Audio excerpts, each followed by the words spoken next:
The Arizona sun beat down on Interstate 10 like a hammer on an anvil.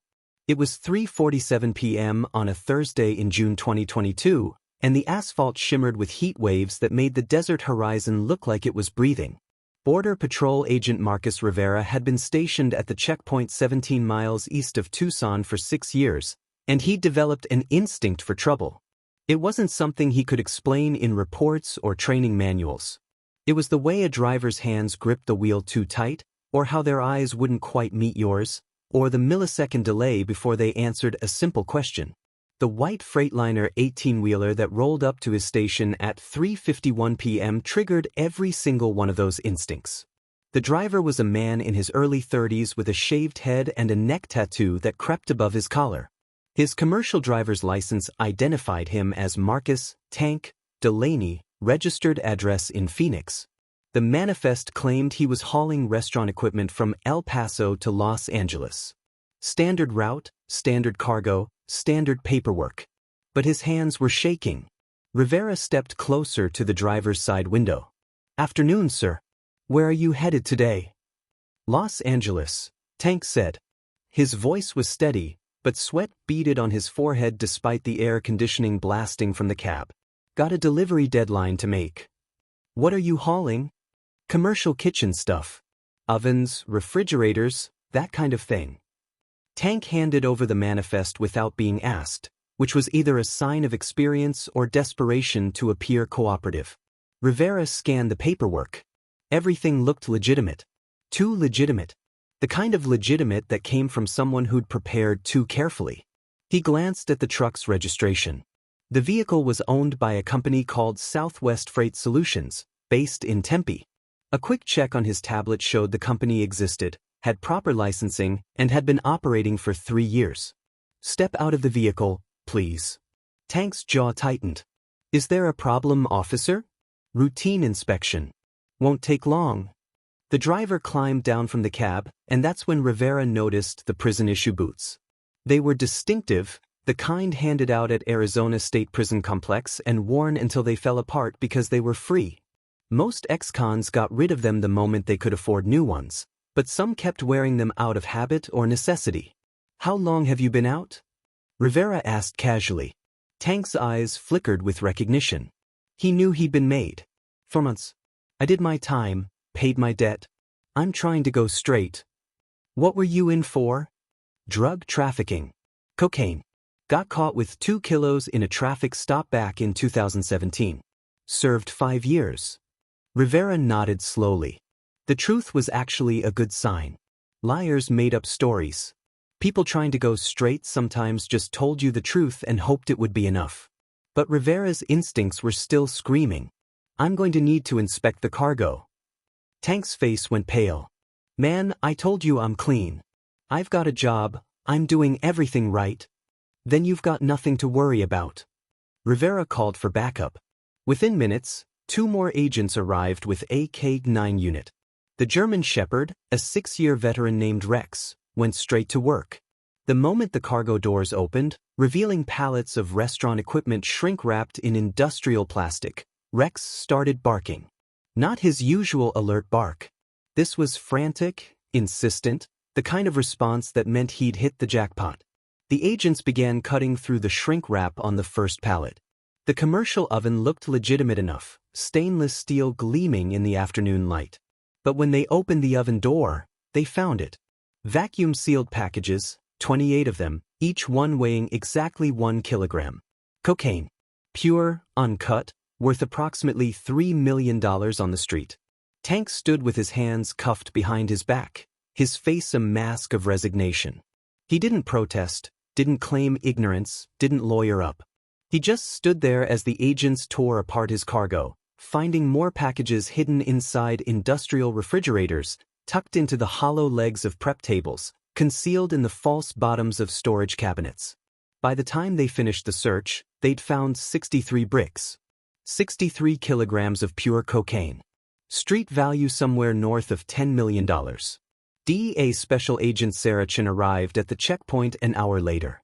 She was a 10-year veteran of narcotics enforcement, with a reputation for being relentless and smart in equal measure. She'd worked cases along the southwest border that had taken down entire distribution networks, and she knew the players, the routes, and the methods better than almost anyone in the agency. She approached Tank, who sat in the back of a border patrol vehicle, still cuffed but now staring at his boots like they held the answers to questions he couldn't ask. Marcus Delaney, Sarah said, reading from her tablet. Released from Arizona State Prison Complex 4 months ago after serving 5 years for cocaine trafficking.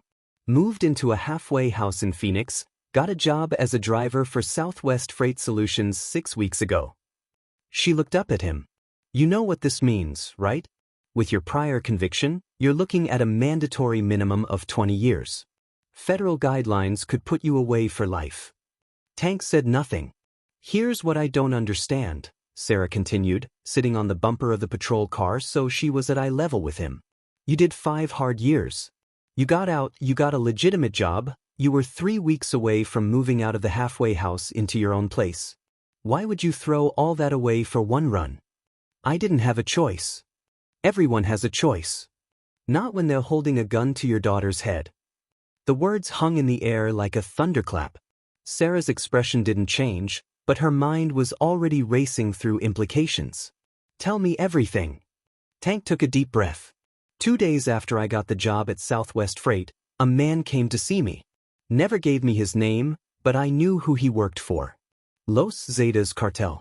He showed me pictures of my daughter, Emma. She's 14, lives with her mother in Flagstaff. Pictures of her leaving school, getting on the bus, walking into her house. He said if I didn't do exactly what they told me, exactly when they told me, they'd kill her. Not quickly either. He described what they'd do to her first.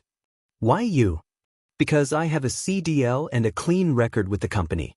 Because I just got out and they figured I'd be desperate enough to do it. Because if I got caught, I'm already a convicted felon, so who's going to believe anything I say? Tank's voice cracked. They had it all figured out. They told me when to pick up the truck, what route to take, where to stop, where not to stop. They even told me what to say if I got pulled over. And you didn't think to go to the police? You ever dealt with the cartels, Agent Chin? They don't make empty threats. If I'd gone to the cops, Emma would have been dead before I finished giving my statement. Sarah stood up, processing. This wasn't just a simple drug bust anymore. If Tank was telling the truth and her instincts said he was, then this was part of something much bigger. Los Zetas didn't risk $10 million in product on a single truck run with a newly released ex-con unless they had systems in place to protect that investment. Which meant they had people inside Southwest Freight Solutions. Maybe inside Border Patrol. Maybe inside law enforcement itself. Who's your contact at the company? Who hired you? Regional manager named David Kowalski. But I don't think he knows anything. The cartel contact said they'd tell me when to pick up special loads. They had my schedule before I did. Sarah pulled out her phone and called her partner, Agent Mike Torres. I need background on Southwest Freight Solutions, specifically David Kowalski and anyone else in management. And run a check on every driver they've employed in the last year. I want to know if any of them have priors. She ended the call and looked back at Tank. If you cooperate fully, tell us everything you know, I might be able to get the prosecutor to consider leniency. But right now, I need to know about the delivery. What delivery? Where were you supposed to take this load after you got through the checkpoint? Tank hesitated. There's a warehouse in Los Angeles. Industrial area near the port. I was supposed to call a number when I was an hour out, and they'd give me the exact address. Give me the number. Tank recited it from memory. Sarah wrote it down, already knowing they'd trace it to a burner phone that would lead nowhere. But it was a start. She was about to ask another question when her phone buzzed. A text from Torres, "You need to see this. Kowalski's dead. Found in his apartment an hour ago. Single gunshot to the head." Sarah's blood ran cold. She looked at Tank, who was staring at her with growing fear. "What is it?" he asked. "Your regional manager just turned up dead." Tank's face went white. "Oh God. They know I got caught. They're going to kill my daughter." Sarah was already moving, shouting orders to the Border Patrol agents. "I need an immediate protection detail to Flagstaff. 14-year-old girl named Emma Delaney. Treat this as an active threat situation. But even as she said the words, she knew they might already be too late. If the cartel had someone inside the operation who could execute the regional manager within an hour of Tank's arrest, they could get to anyone. Her phone rang. A known number. She answered. Agent Chin. The voice on the other end was calm, almost pleasant. Good afternoon, Agent Chin. I assume you've had an interesting day. Who is this? Someone who wants to make you an offer. You have something that belongs to us. 63 units of product, to be precise. We would very much like it back. That's not how this works. Oh, but it is. Because if we don't get our property back within the next 6 hours, little Emma Delaney is going to have a very bad evening. And then we're going to start on your family, Agent Chin. Your sister lives in San Diego, doesn't she? 2 kids, a husband who works in construction. It would be a shame if something happened to them. Sarah's hand tightened on the phone. You're making a mistake. The only mistake was made by Mr. Delaney when he failed to complete his delivery. But mistakes can be corrected. 6 hours, Agent Chin. We'll be in touch with instructions. The line went dead. Sarah stood in the Arizona heat, the weight of impossible choices pressing down on her. Tank was watching her from the patrol car, his eyes desperate and knowing. He'd been in this exact position 2 days ago, faced with an impossible choice between his daughter's life and his freedom. Now Sarah was in the same trap. Her phone buzzed again. This time it was a message with a photo attached. It showed a teenage girl with blonde hair and braces, sitting in what looked like a classroom. The timestamp was from 15 minutes ago. The caption read, "Tick-tock." Sarah looked at the 63 bricks of cocaine stacked in evidence bags on the hood of a patrol car. $10 million worth of poison that would destroy countless lives if it hit the streets. Against that, 2 lives. 2 innocent people who'd done nothing wrong except be related to people in the wrong place at the wrong time. The math was simple. The choice was impossible. But when she pulled the evidence logs to see exactly where the cocaine was being transported, what she found changed everything. The evidence logs showed something that made Sarah's stomach drop. The cocaine wasn't being transported to the standard DEA evidence facility in Phoenix. According to the routing paperwork, it was being diverted to a temporary holding facility in Casa Grande, a smaller town 40 miles south. The authorization signature belonged to someone she'd never heard of, Special Agent Raymond Moss, DEA Phoenix Division. Sarah immediately called her supervisor, Assistant Special Agent in Charge Patricia Vance. The phone rang 4 times before going to voicemail. She tried again. Same result. She pulled up the DEA internal directory on her tablet and searched for Raymond Moss. No results found. Her heart began to race. She turned to Agent Torres, who just arrived from Tucson. Mike, do you know anyone named Raymond Moss in Phoenix Division? Torres frowned. Never heard of him. Why? Because he just authorized moving 63 kilos of cocaine to a holding facility that I've never used in 10 years of working this territory. The implications crashed over them both like a wave. Someone had infiltrated the DEA's evidence chain, created false credentials, and was in the process of hijacking $10 million worth of cocaine right out from under federal custody. And they'd done it within 2 hours of Tank's arrest, which meant they'd been ready, waiting, watching the entire operation. We need to stop that transport, Sarah said, already moving toward her vehicle. It left 20 minutes ago, Torres replied, checking his tablet. 2 agents, armored transport van, standard protocol. They should be halfway to Casa Grande by now. Sarah grabbed her radio. This is Special Agent Chin, badge number 2847. I need an immediate location check on Evidence Transport Unit Victor 73. Possible compromise of cargo. The dispatcher's voice came back calm and professional. Stand by, Agent Chin.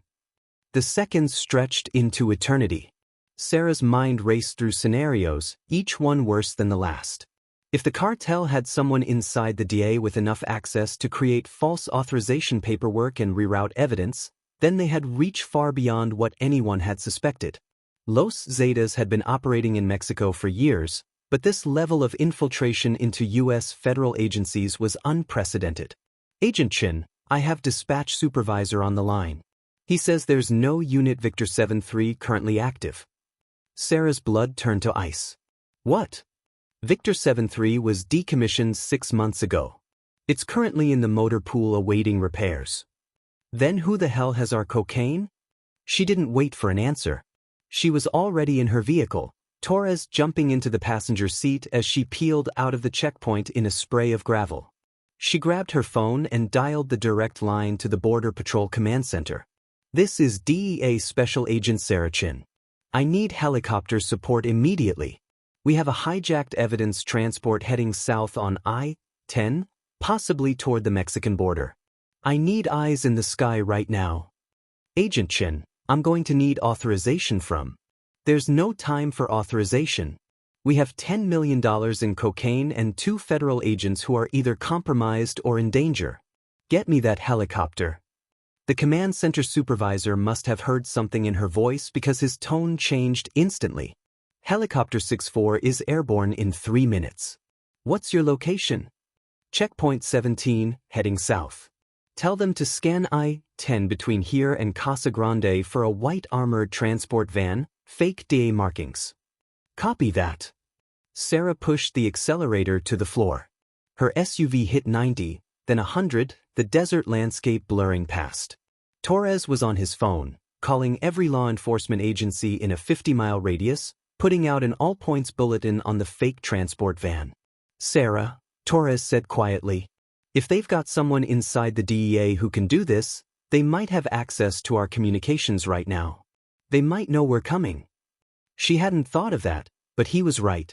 She grabbed her personal cell phone and called a number she'd hoped never to use. It rang twice before a gruff voice answered. Chin.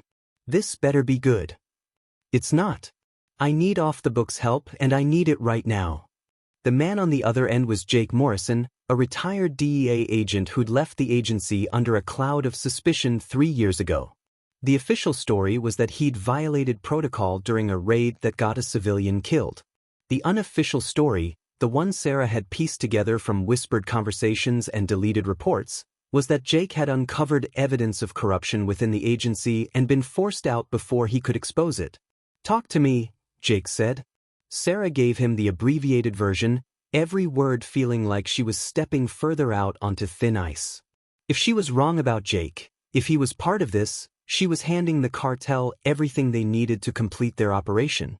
But her instincts said Jake Morrison was one of the few people in this entire mess she could trust. The Casa Grande facility, Jake said when she finished. That's not a holding facility. It's a distribution point. What are you talking about? 3 years ago, when I was still in the agency, I started noticing patterns. Evidence that went missing, cases that fell apart at the last minute, warrants that got delayed just long enough for suspects to disappear. I traced it back to a network of corrupt agents and officials who were working with the cartels. They'd set up fake facilities, create false paperwork, and use the DEA's own evidence chain to move drugs. The Casa Grande warehouse was one of them. Why didn't you report it? I did. I took everything I had to ASAC Vance. 2 weeks later, I was facing an internal investigation and forced into retirement. The evidence disappeared. The case went away. And the people I'd named as suspects? Every single one of them got promoted. Sarah felt sick. Vance. Patricia Vance is part of this. I couldn't prove it, but she was the only person who knew what I was investigating, and she's the one who buried it. You said you tried to call her? She's not answering. She's not going to. Sarah, listen to me very carefully. You cannot trust anyone in your chain of command. If you try to go through official channels, they'll shut you down. They'll discredit you, disappear the evidence, and probably get you killed in the process. The helicopter pilot's voice crackled over the radio. Agent Chin, this is Air 64.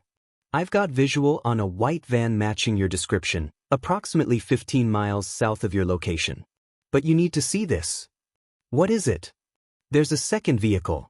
Black SUV, looks like it's forcing the van off the road. Sarah's mind raced. Can you get closer? Negative. I'm picking up small arms fire from the SUV. They're engaging the van. Torres looked at Sarah, his expression grim. The cartel's making their move. They're taking out the fake DEA agents and stealing the cocaine. But something about that didn't make sense. If the cartel had people inside the DEA who could reroute the evidence, why would they need to hijack their own operation? Jake, if there are corrupt agents working with Los Zetas, would they necessarily know about each other? There was a pause on the other end of the line. You're thinking there might be multiple operations running independently. What if the fake transport wasn't authorized by Los Zetas? What if it was a different group trying to steal the cocaine before it could be moved into evidence? Then you've got multiple criminal organizations fighting over the same $10 million worth of product, and they're all willing to kill for it. The helicopter pilot's voice came back urgent. Agent Chin, the van just crashed. The SUV is stopping. I count 4 armed suspects exiting the vehicle. They're approaching the van. Are the agents in the van responding? Negative. No movement from the van.